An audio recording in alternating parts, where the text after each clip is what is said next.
আজকে আমরা একত্রে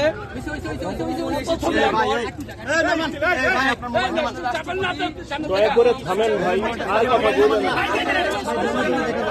নিচে নিচে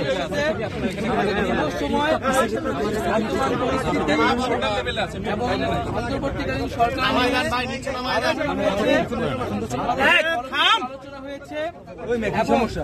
আপনারা ঠিক থাকবেন। ছাত্র নাগরিক অভ্যুত্থানকারীদের পক্ষ থেকে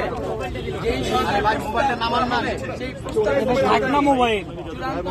চূড়ান্ত অন্তর্বর্তীকালীন সরকার হবে সে নিশ্চয়তা আমরা আজকে বঙ্গভবন থেকে পেয়েছি। আমরা প্রাথমিকভাবে আমাদের অন্তর্বর্তীকালীন সরকারের জন্য সরকারের প্রধান উপদেষ্টা হিসেবে সর্বজন গ্রহণযোগ্য নোবেল পুরস্কার বিজয়ী আন্তর্জাতিক খ্যাতিসম্পন্ন ব্যক্তিত্ব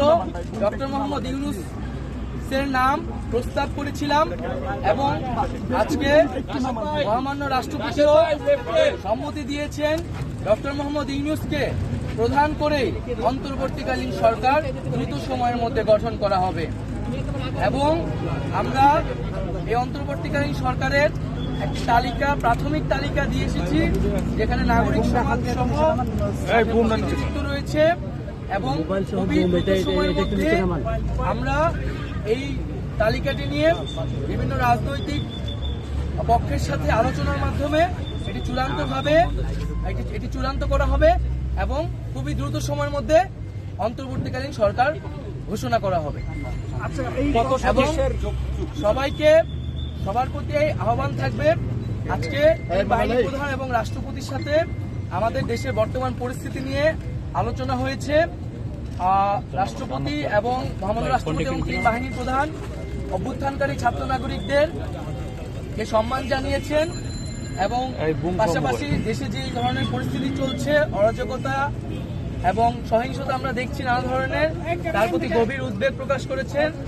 এবং আমরা সকলের প্রতি আহ্বান জানাবো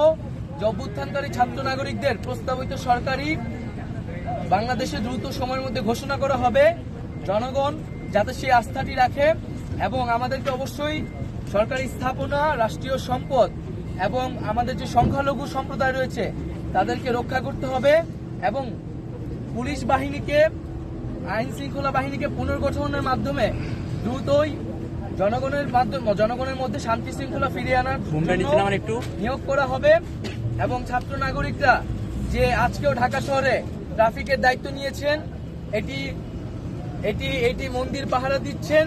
এটিকে সবাই প্রশংসা করেছেন এবং দেশের আইন শৃঙ্খলা বাহিনী ফিরে আসা না পর্যন্ত আমাদেরকে সবাইকে সতর্ক থাকতে হবে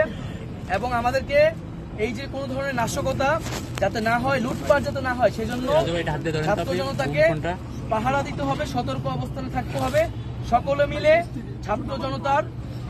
দেশ গঠনের মাধ্যমে আমরা যে নতুন বাংলাদেশ সেই বাংলাদেশ বিনির্মাণ করব।